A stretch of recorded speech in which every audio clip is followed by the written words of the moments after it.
Hello everyone, so very very good morning. कैसे हो आप सब लोग? आई होप आप सब बहुत अच्छे हो, राइट? हाँ मैम, अच्छे तो हैं। और अब हम सीए बनने की तैयारी कर रहे हैं। और good good good, have a very very good luck friends. So अगर मैं आपसे सीए फाउंडेशन अकाउंट्स के लिए बात करूं, सीए फाउंडेशन अकाउंट्स, ठीक है जी। अब हमें ये अकाउंट्स का सब्जेक्ट 100 मार्क्स के लिए प्रिपेयर करना है and it is pure subjective paper. समझते हो? ऑब्जेक्टिव नहीं है, एक क्वेश्चन के 4 आंसर नहीं है, एक क्वेश्चन का आपको डिस्क्रिप्टिव आंसर लिख कर देना पड़ेगा। ओके, तो आज का जो मैं सेशन स्टार्ट करने जा रही हूँ, तो मैं आपके कुछ बेस पे काम करने जा रही हूँ। ठीक है, देखो, हो सकता है कई बच्चे यहाँ पर ऐसे हों जो कि बोले अरे मैडम मुझे तो सब कुछ आता है, मुझे पता है कौन सी टर्म क्या है क्या नहीं है। हो सकता है ऐसे फॉर श्योर।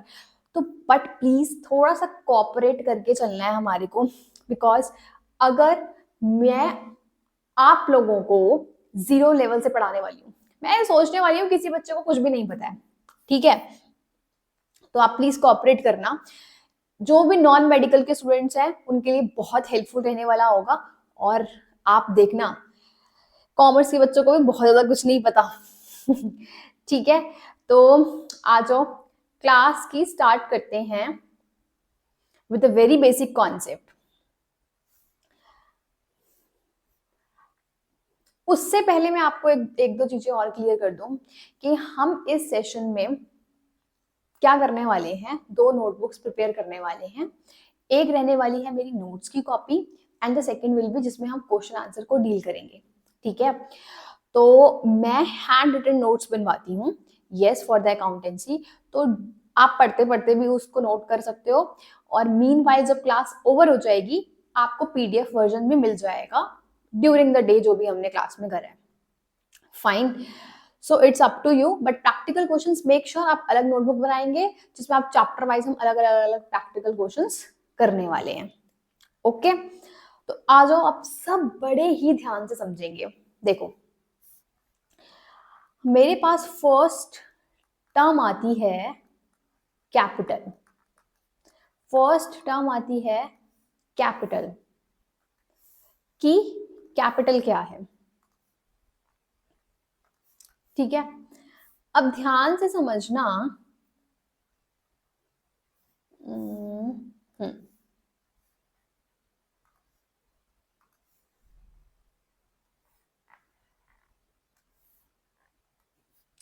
देखो, कैपिटल क्या होती है, आप मुझे बताओ, आप लोग मुझे बताओ कि हम हैं, ठीक है, हम ह्यूमन बींग्स हैं, हम क्या चाहते हैं?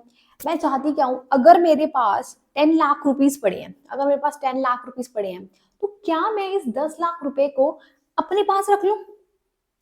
लेट सपोज आपने 10 लाख रुपीस अर्न कर लिए, आपको कहीं से, आप कौन हो,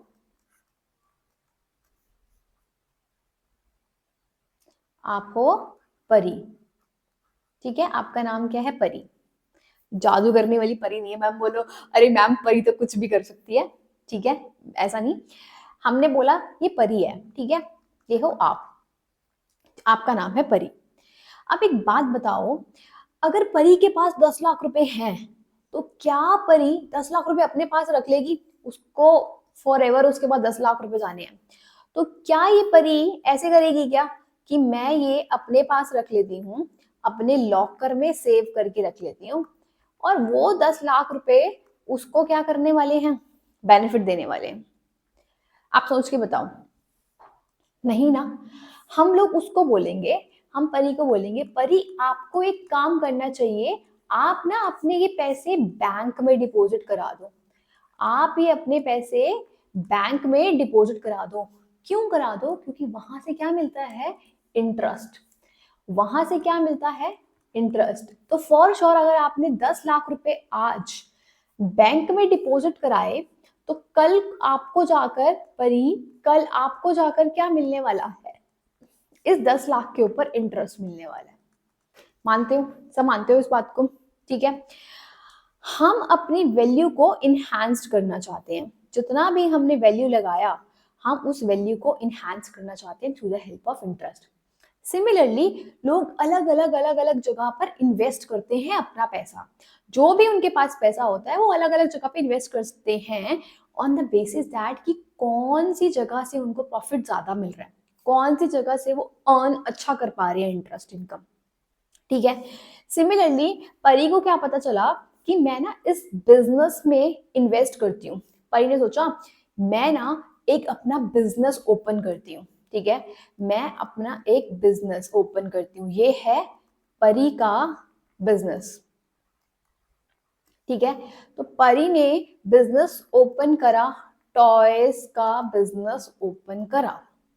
ठीक है, अब मुझे बताओ कोई भी इंसान बिजनेस स्टार्ट करता है तो उसमें क्या रिक्वायरमेंट है? फंडिंग, पैसा लगाना है। तो आज परी ने ये 10 लाख रुपए बैंक में डिपॉजिट नहीं कराए, आज परी ने ये 10 लाख रुपीस क्या करे हैं? अपने बिजनेस में लगा दिए। 10 लाख रुपए परी ने अपने बिजनेस में लगा दिए। अगर ये परी बिजनेस में 10 लाख रुपए लगा दिए तो आप बताओ परी की पॉकेट से पैसे चले गए या पैसे आ गए? परी की पॉकेट से पैसे चले गए या पैसे आ गए? बताइए। परी की पॉकेट में कैश माइनस हो जाएगा 10 लाख, राइट? परी के पास 10 लाख का कैश माइनस हो जाएगा। फिर आया किसके पास? स्टूडेंट्स, किसके पास कैश आया? बिजनेस के पास कैश आया, राइट? जैसे यहां पर बैंक के पास कैश आ जाता है, परी के पास चला जाता है, तो यहां पर हमारे पास सिंपल ऑल्टरनेटिव है। बैंक की जगह हमारे बिजनेस के पास क्या आ चुका है? कैश आ चुका है प्लस 10 लाख, राइट? अब बताइए, अगर ये बिजनेस के पास कैश आ रहा है और इस परी से मैंने बोला कैश 10 लाख रुपीस का जा रहा है, तो इसका मतलब ये दो इंसान तो अलग अलग हो गए। क्या लगता है आपको? इसकी पॉकेट से आकर इसकी पॉकेट में आ गया, तो यहां से कैश माइनस हो गया और ऊपर से कैश क्या हो गया? ऊपर से कैश प्लस हो गया। ट्रू। इसका मतलब हमें ये समझ में आता है कि individual owner of the business, जो बिजनेस में पैसा लगाता है, वो एक अलग पर्सन है और बिजनेस एक अलग पर्सन है। तो हमें क्या समझ में आया कि हमारे पास मेरे ओनर में और हमारे बिजनेस में क्या है? एक सेपरेट लीगल एंटिटी है, एक सेपरेट लीगल एंटिटी है। तो ये है दीवार। ये क्या है? ये है दीवार, जो कि हमारे बिजनेस और हमारे ओनर्स को अलग अलग करती है। और इस दीवार का नाम क्या है? इस दीवार का नाम है सेपरेट लीगल एंटिटी कॉन्सेप्ट। इस दीवार का नाम है सेपरेट लीगल एंटिटी। करेक्ट। इतनी बात समझ में आती है? इतनी बात समझ में आती है। हर कोई पर्सन अर्न करने के लिए पैसे लगाता है, तो मेरे पास बिजनेस अलग है और ओनर अलग है। अब मुझे एक और बात बताओ, कैश तो आ गया, बिजनेस के पास कैश तो आ गया, लेकिन क्या इस परी को अगेन अपने पैसे वापस भी तो चाहिए होंगे? वो पैसे लगा रही है बिजनेस में, क्यों लगा रही है? ताकि बिजनेस उसको अर्न करके दे, बिजनेस उसको अर्न करके दे, राइट? तो परी क्या चाहेगी कि 10 लाख के कम से कम मुझे 2 लाख रुपए तो मिले एज एन इंटरेस्ट या फिर एज एन प्रॉफिट। तो वो चाहेगी कम से कम 12 लाख रुपीस मुझे वापस मिलने चाहिए। एक चीज हमेशा याद रखना है अकाउंटेंसी में, जब भी हम अकाउंट्स प्रिपेयर कर रहे हैं, जब भी हम अकाउंटिंग कर रहे हैं, हमेशा हमेशा मैं किसके पर्सपेक्टिव का ध्यान रखूंगी? मैं always accounts are prepared, always accounts are prepared with business perspective, with business perspective। आप हमेशा हमेशा बिजनेस के नजरिए से ही, आप हमेशा हमेशा बिजनेस के नजरिए से ही क्या करने वाले हैं, अकाउंट्स प्रिपेयर करने वाले हैं। Are you getting? बात समझ में आई आपको? आपको कभी भी, आपको कभी भी ओनर के हिसाब से नहीं सोचना है। ये बहुत प्राइम रूल है हमारे अकाउंट्स का। आपको कभी भी, आपको कभी भी ओनर के हिसाब से नहीं सोचना। You are always, accounts are prepared with business perspective. यहाँ पर स्टार लगा लीजिए, ठीक है? तो जितनी भी चीजें बताई जाए स्टार मार्क वाली, it means that are very very important in the notes, ठीक है? तो मुझे क्या समझ में आया, इससे क्या समझ में आया कि हमेशा जो अकाउंट्स प्रिपेयर करे जाते हैं बिजनेस के पर्सपेक्टिव से किए जाते हैं। First thing. अब मुझे बताओ, बिजनेस के पास कैश तो आ गया था कितना, 10 लाख रुपीस का। आपको क्या लगता है बिजनेस को कुछ और है क्या?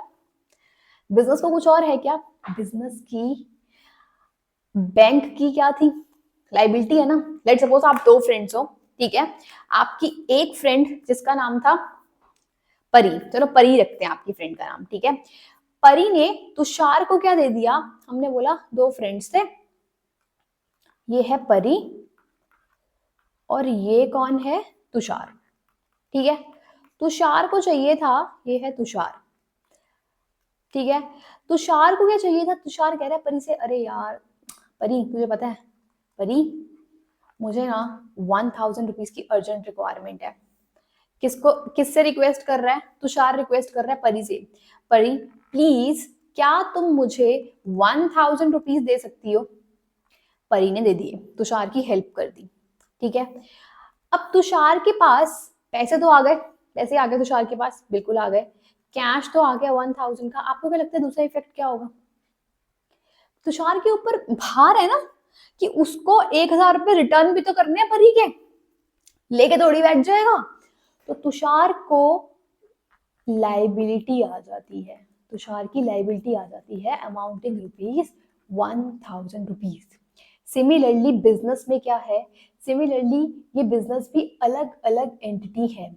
यहाँ पर कैश तो आया 10 लाख, लेकिन साथ साथ लाइबिलिटी भी आ गई है कितने की, 10 लाख रुपीस की।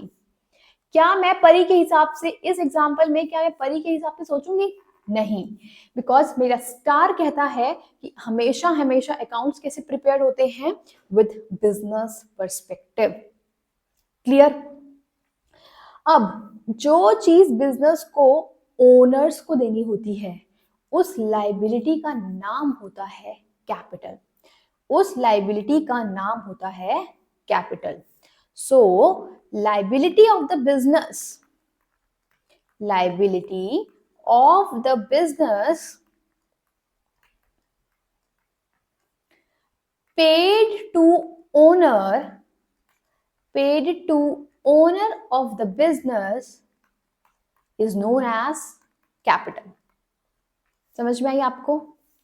is known as capital. Business के ऊपर जो भार है, अरे भाई उसको 10 लाख रुपए पे करने हैं परी को, ठीक है? तो बिजनेस के ऊपर भार है और उस भार का नाम दे दिया गया, क्या नाम दे दिया गया? That is capital. अमाउंट, अब इसको अलग तरीके से भी बोला जाता है, क्या बोला जाता है? इसको बोला जाता है amount invested by the business, amount invested by the business owner, by the business owner in his business. बात समझ में आती है? One and the same thing, confuse नहीं होना। कैपिटल वो पैसा है जो ओनर ने अपने बिजनेस में लगाया है और बिजनेस के लिए वो लाइबिलिटी है। कौन सी liability? With the name capital. Clear है जी? चल सकते हैं आगे। Very very good. अब मेरे पास आ रहा है पॉइंट नंबर सेकेंड। हमने बोला लोन, ठीक है? लोन क्या होता है? फिर से ये परी आ गई है ना। परी ने बिजनेस में तो पैसे लगा ही रखे थे, लेकिन परी क्या कह रही है? अरे मुझे क्या करना है, यहाँ पर हमारा बिजनेस भी है, ठीक है, ये हमारा बिजनेस भी है। हमारा बिजनेस क्या कह रहा है, हमारे बिजनेस के पास कैश तो आ गया, कैश तो आ गया था ना, बिजनेस के पास कैश तो आ गया था, ओनर से कैश मिल गया था, ठीक है। अब जब ओनर से कैश मिल गया था तो हुआ क्या, बिजनेस ने सोचा कि उसके पास 10 लाख रुपए आ चुके हैं, कैश के 10 लाख, और उसके पास कैपिटल भी आ चुका है 10 लाख। बिजनेस कहता है, मैं परी की बात नहीं, अब बिजनेस की बात करूंगी, क्योंकि परी की लाइबिलिटी अलग है, बिजनेस की लाइबिलिटी अलग है। As per separate legal entity concept we are always talking about the business, ठीक है जी। अब हमने बोला, बिजनेस कहता है यार एक काम करता हूँ, कुछ सामान ना लोन पे ले लेता हूँ। लोन का मतलब क्या होता है, लाइबिलिटी। अगर आप किसी से कोई सामान परचेज करते हो और उसके पैसे पे नहीं करके आते हो, ठीक है, आप आप गए अपने फ्रेंड की शॉप पे गए, ठीक है, आपका अपना दोस्त था वो, राइट। तो उसने बोला, आप अपने फ्रेंड के पास गए, फ्रेंड को आपने बोला, अरे अरे भाई एक काम करना, प्लीज जरा मुझे, स्टेशनरी की शॉप है तेरी तो, है ना, प्लीज मुझे जरा ये कॉपी बुक्स दे दे, पैसे तुझे दे दूंगा भाई, पैसे तुझे दे दूंगा, ठीक है। अब मुझे एक बात बताओ, आपने दिए नहीं, आपने देने हैं अभी, अगर, तो आपके ऊपर क्या है, लाइबिलिटी आ गई ना, कि आपको अपनी, आपके फ्रेंड के स्टेशनरी का पेमेंट करनी है, लाइबिलिटी है। अब सिमिलरली बिजनेस में होता है, बिजनेस में एक, बिजनेस ने उधार लिया था, बिजनेस ने एक उधार लिया था किससे, ओनर से, उस ओनर के उधार को बोला गया था कैपिटल। अब अगेन बिजनेस क्या ले रहा है, अगेन बिजनेस ले रहा है लोन, किसी से गुड्स परचेज करके आया, कोई सामान परचेज करके आया, ठीक है, गुड्स परचेज करके आया, मैडम कितने के परचेज करके आया, बेटा लगभग लगभग 2 लाख के परचेज करके आया। तो इसका मतलब क्या, इसकी पॉकेट से पैसा कम हो गया होगा ना, लेकिन नहीं, ये पेमेंट तो करके ही नहीं आया, पेमेंट करके ही नहीं आया। तो अब इस बिजनेस के सिर पर क्या है, लोन है, राइट। इस लोन को क्या बोला जाता है, बिजनेस के सर पे क्या है, लाइबिलिटी। बिजनेस के सर पे क्या है फ्रेंड्स, दैट इज लाइबिलिटी है। तो लाइबिलिटी के दो नाम हो गए एक तरीके से, ठीक है, लाइबिलिटी के एक तरीके से दो नाम हो गए, कौन से दो नाम हो गए, हमने कहा एक होती है लाइबिलिटी, ठीक है, लाइबिलिटी वो जो कि बिजनेस ने, ये हम किसके पर्सपेक्टिव से, ऑलवेज ऑलवेज बिजनेस पर्सपेक्टिव ही पढ़ेंगे। तो एक लाइबिलिटी होती है जो कैसे लेकर आता है, ओनर से लेकर आता है, एक लाइबिलिटी होती है जो कि वो कैसे लेकर आता है, आउटसाइडर से लेकर आता है, ठीक है जी। अब इनके नाम क्या दे देते हैं, जो लाइबिलिटी बिजनेस ओनर से उठाता है उसका नाम होता है कैपिटल, जो लाइबिलिटी भार बिजनेस का आउटसाइडर से उठाने का होता है that will be your loan. Clear है, समझ में आ रहा है सबको, वेरी वेरी गुड। अगर आपको कभी भी कुछ भी डाउट होता है तो आप चैट बॉक्स में अपना डाउट मेंशन कर सकते हैं, आपको फॉर श्योर रिप्लाई मिलेगा, ठीक है जी। चलो अब नेक्स्ट बात करते हैं हम पॉइंट नंबर 3, ठीक है।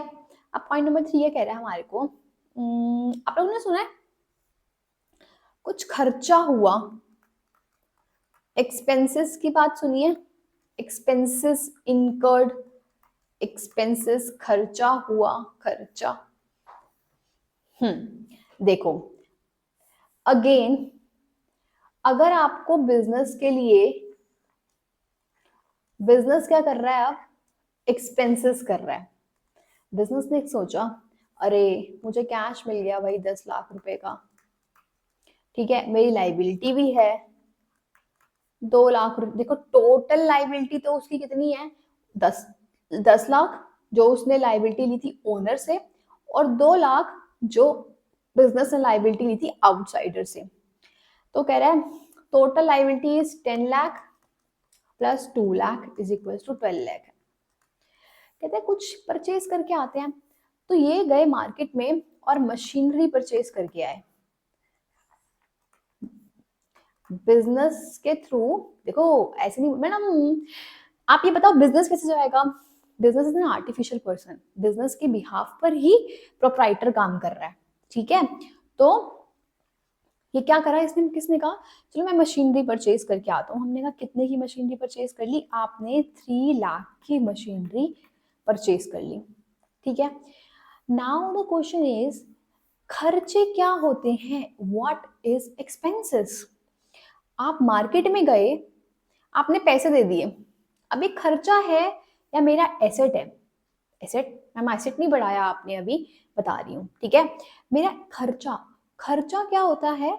जो आप बिजनेस के लिए करते हो, expenses that are incurred for the business, जिसका बेनिफिट ऑलरेडी कंज्यूम्ड हो चुका हो। ध्यान से सुनिए, एक्सपेंसेस वो टर्म होती है जिसमें ऑलरेडी बेनिफिट क्या हो चुका हो? कंज्यूम्ड हो चुका हो। ऑलरेडी बेनिफिट कंज्यूम्ड, वो क्या होते हैं मेरे? एक्सपेंसेस। बिकॉज हमारे पास क्या होता है, हमारे पास लिस्ट होती है जिसमें से मुझे ना कई खर्चों को पीएनएल में दिखाना होता है। मैडम पीएनएल क्या बता रहे हो? कई खर्चों को होल्ड ऑन करो, अभी सब समझ में आएगा step by step by step, ठीक है। तो मुझे खर्चों को क्या करना होता है? खर्चों को हमारे को दिखाना पड़ता है कि आप किस तरीके से अपने बिजनेस के लिए एक्सपेंसेस कर रहे हो। तो अगर कोई भी खर्चा उसका बेनिफिट आप कंज्यूम कर चुके हो, that will be my expense. मैंने बोला देखो, हमने एक्सपेंडिचर करा, हमने एक्सपेंडिचर करा, there is a difference between expense and expenditure, expense and expenditure.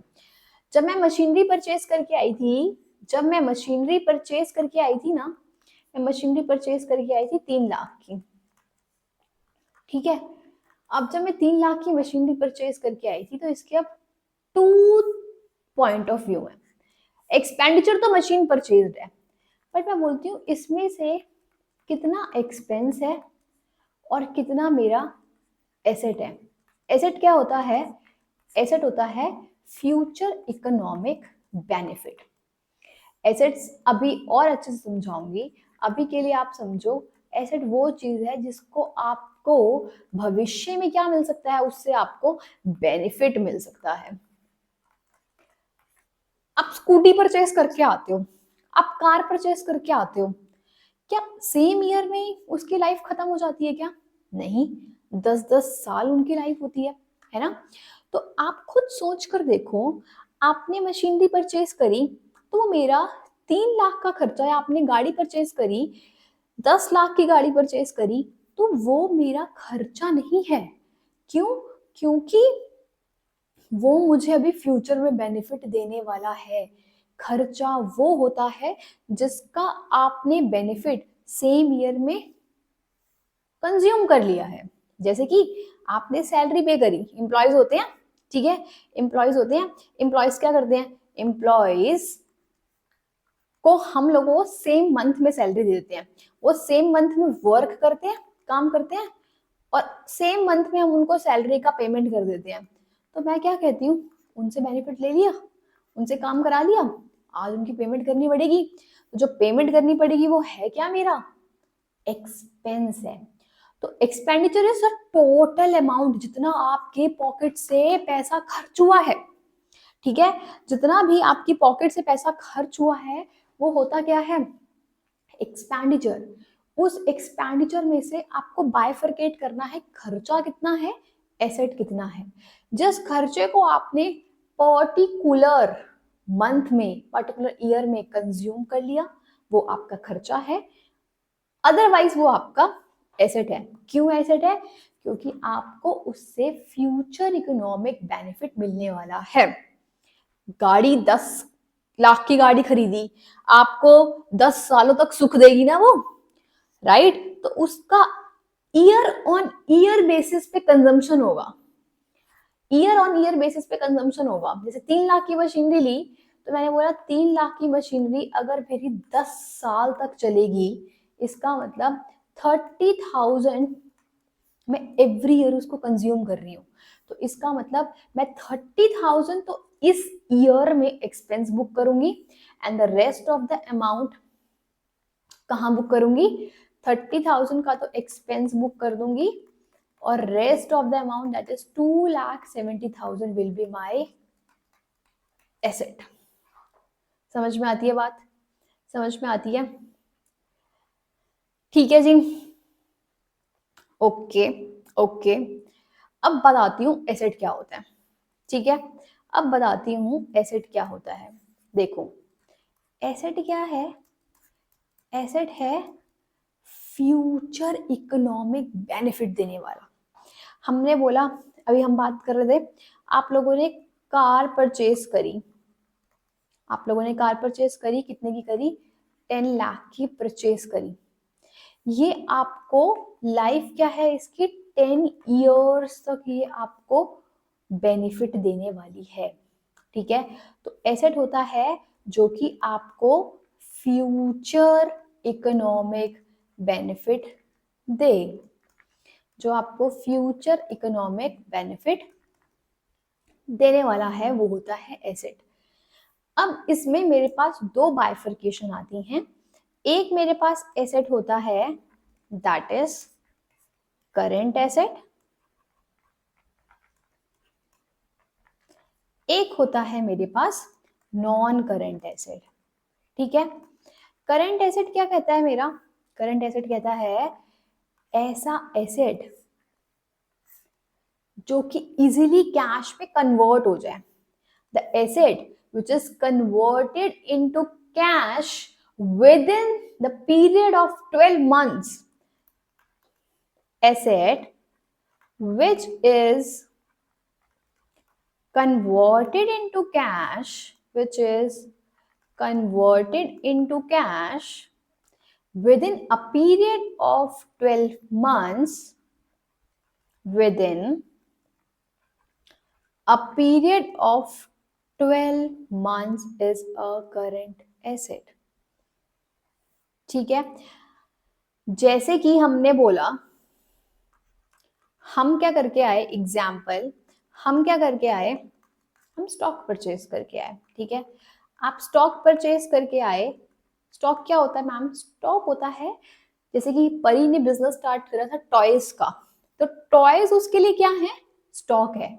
जिन भी प्रोडक्ट्स में आप डील करते हो डे टू डे बिजनेस के लिए, वो आपका होता है स्टॉक। ठीक है, वो आपका होता है गुड्स। ओके, तो हमने बोला अगर आप स्टॉक परचेज करके आए, कितने का परचेज करके आए? आप स्टॉक परचेज करके आए लेट सपोज 1 लाख का।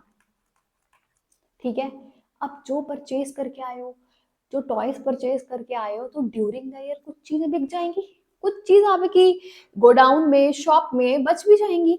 तो लेट सपोज करो इस 1 लाख में से 60,000 का स्टॉक जो था वो सोल्ड हो गया।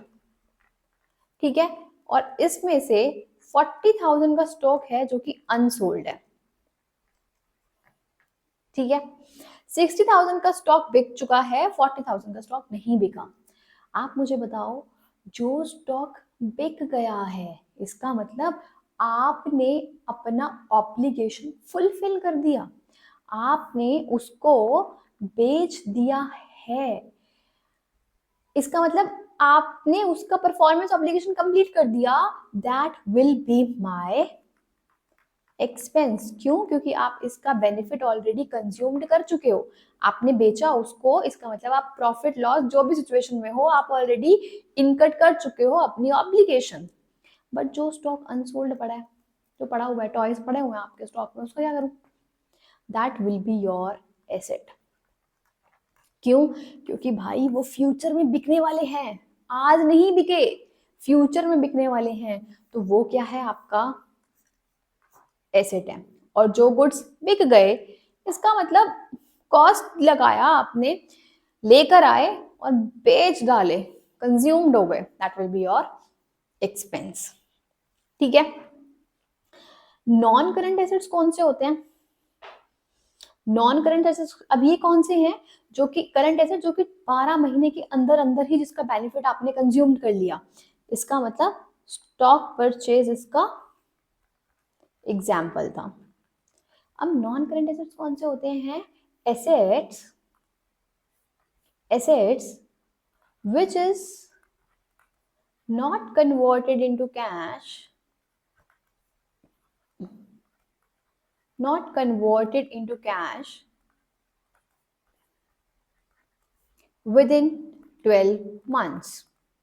ठीक है, 12 महीने के अंदर अंदर वो कैश में कन्वर्ट नहीं हो रहे, आपने एसेट परचेज करा। ठीक है, एग्जाम्पल, आपने कार परचेज करी, वो आपको लॉन्ग रन का बेनिफिट देने वाली है, benefit through out the life of the asset आप उसको लेने वाले हो, तो that will be your non current asset. Clear? समझ में आ गई ये बात? गुड। तो अब हमारे पास इंपॉर्टेंट थिंग इज व्हाट कि एक्सपेंडिचर और एक्सपेंस में खर्चे में डिफरेंस है। एक्सपेंडिचर क्या होता है? एक्सपेंडिचर वो खर्चा होता है जो आप इनकर्ड करते हो, बट उस एक्सपेंडिचर में मुझे सोचना पड़ता है, अरे यार ये कौन सा मैं एक्सपेंस कंसिडर करूं और किस किस को मैं एसेट कंसिडर करूं। तो ये बाइफर्केशन आपको करना इंपॉर्टेंट है।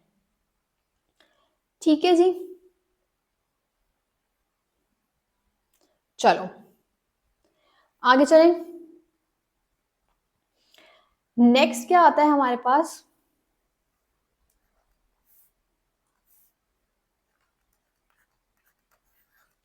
हमने एक्सपेंडिचर समझ लिया, ठीक है। एक यहाँ पर सबसे पहले चलो आपको स्टॉक की बात बता देती हूँ।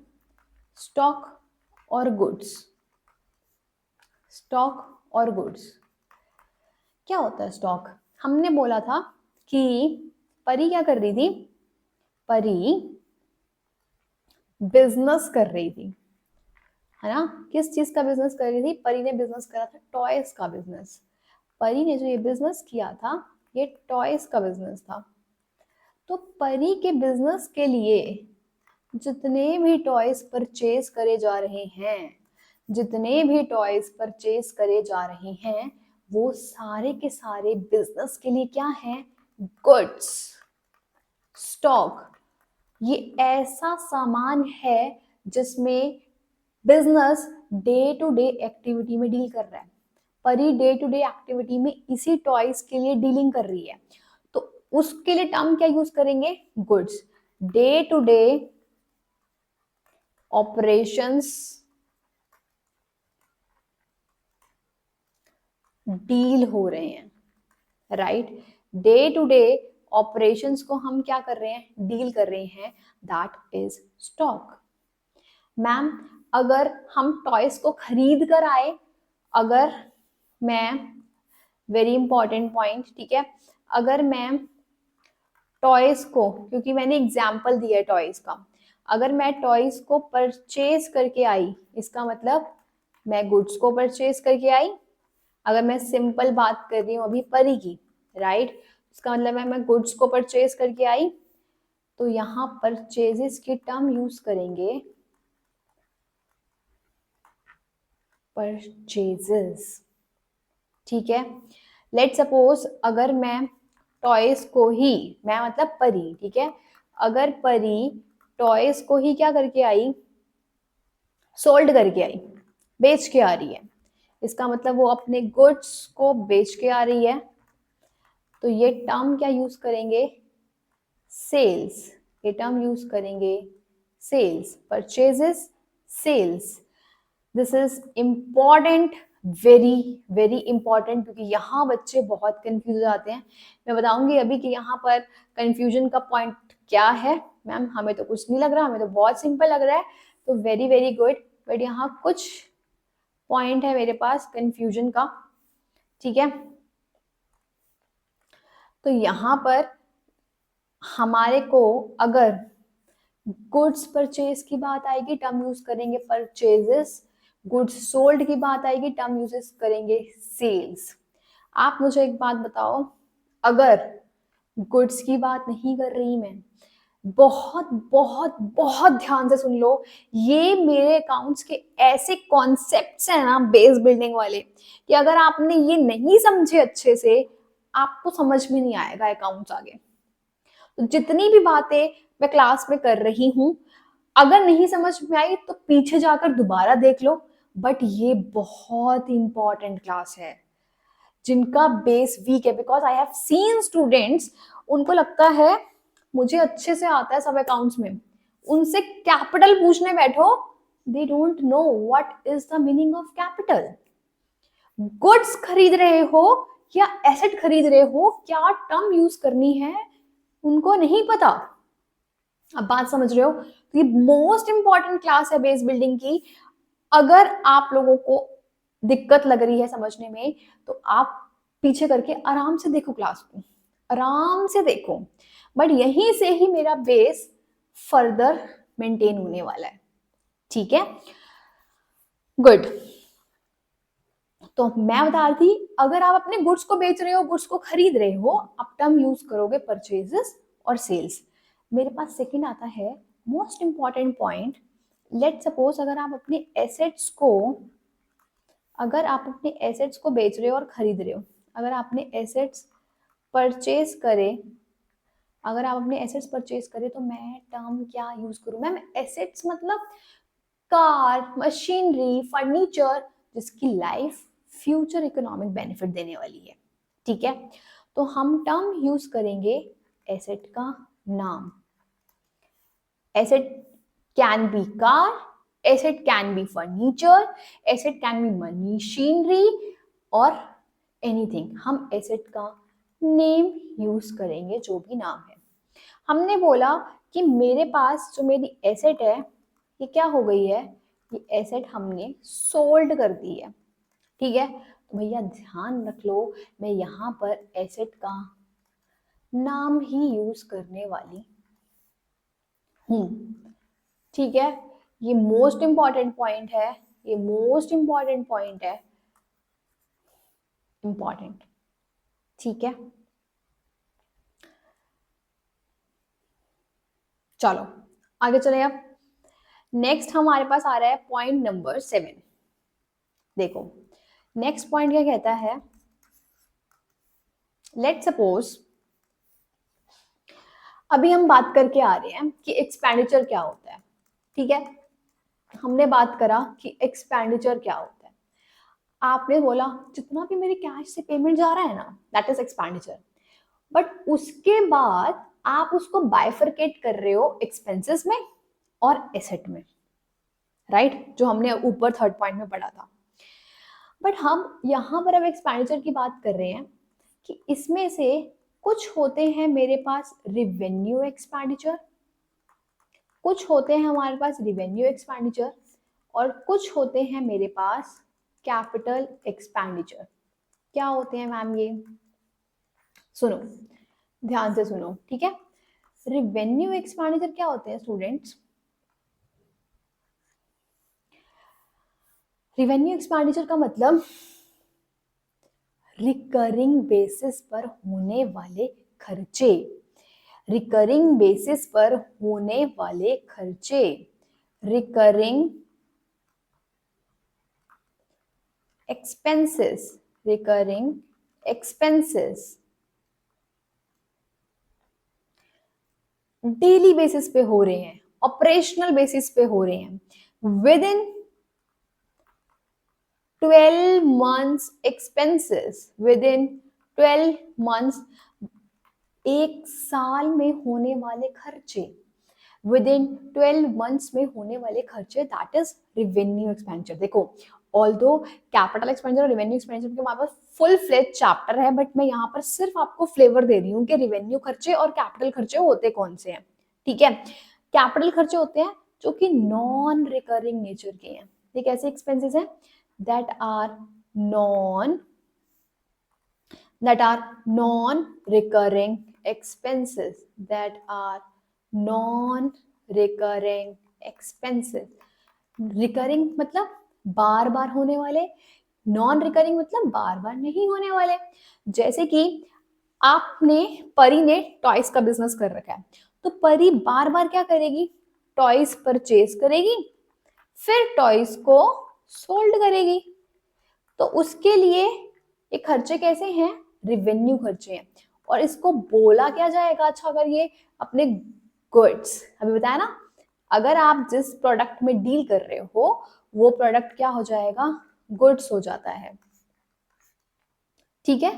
Similarly non expenses, non recurring expenses कौन से होते हैं हमारे पास, इसमें बार बार आप डील नहीं करते, कौन से खर्चे आ जाएंगे मेरे पास इसमें, that is which one fast, जैसे कि आप एसेट परचेज करके आए हो, ठीक है, आप मोटर व्हीकल परचेज करके आए हो, तो ये वो वाले खर्चे हैं जो कि बार बार नहीं होते, इसीलिए इस खर्चे को क्या बोला जाता है, इसलिए इस खर्चे को बोला जाता है, ये है मेरा कैपिटल एक्सपेंडिचर, और यहां पर एसेट का नेम आएगा।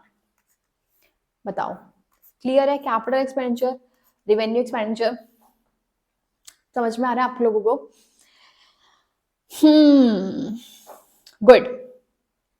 चलो फटाफट से एक बार फटाफट से रिवाइज करते हैं कि क्या क्या पढ़ के आए हैं। सबसे पहले हमने पढ़ा कैपिटल होता है। कैपिटल वो चीज है, वो पैसा है, वो किसी भी फॉर्म में हो सकता है। देखो इंपॉर्टेंट इंटरेस्टिंग बात, बिजनेस में परी ने या तो कैश लगाया, या फिर परी ने बिजनेस में उसके पास ओल्ड मोटर व्हीकल था, पुराना मोटर व्हीकल था, उसने कहा यार मेरे तो काम आता नहीं, एक काम करती हूँ अपने बिजनेस में लगा देती हूँ, डिलीवरी देनी होती है, डिलीवरी लेनी होती है, उधर काम आ जाएगा। तो वो क्या कर रही है, अपनी मोटर व्हीकल कहाँ लगा रही है, बिजनेस में लगा रही है। जो ये मोटर व्हीकल उसने बिजनेस में लगाई, तो भी ये क्या हो गया, कैपिटल। इसका मतलब सिर्फ कैश नहीं, अगर कोई भी एसेट भी अगर आप बिजनेस में लगा देते हो तो वो भी क्या कहलाता है, कैपिटल।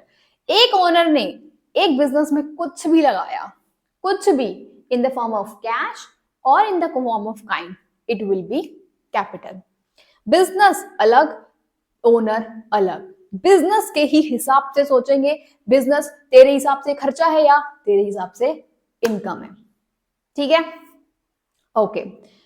उसके बाद हमने पढ़ा लोन क्या होता है। तो लोन क्या होता है, बिजनेस के लिए लाइबिलिटी है, अगर उसको अपने बंदे को पैसे देना है जिसने पैसे लगाए थे, जो ओनर था उसके लिए वो हो जाती है कैपिटल। और अगर इस बिजनेस ने आउटसाइडर्स को पे करना है तो वो that will B liability for the business, ठीक है। फिर हमने क्या पढ़ा, खर्चे क्या होते हैं और एक्सपेंडिचर क्या होता है। एक्सपेंडिचर में हम लोग पढ़ के आए, एक्सपेंडिचर में हम लोगों ने पढ़ा कि एक्सपेंडिचर मतलब आपकी पॉकेट से कितना खर्चा हो गया। अब वो एक्सपेंस भी हो सकता है, वो एसेट भी हो सकता है। अगर आपने उसका बेनिफिट ड्यूरिंग 12 मंथ्स कंज्यूम कर लिया तो वो आपका खर्चा है, लेकिन अगर उसका फ्यूचर इकोनॉमिक बेनिफिट है तो वो मेरा एसेट है। There will be a difference between expenditure and expense. फिर हमने एसेट समझा जो का फ्यूचर इकोनॉमिक बेनिफिट होता है, उसमें दो टाइप्स पढ़े, एक होता है current asset and another one is non current assets, जो 12 मंथ्स के पीरियड में ही कन्वर्ट हो जाए कैश में, that will B current assets, और जो नहीं हो that will B asset which is not converted into cash within 12 months, ठीक है जी।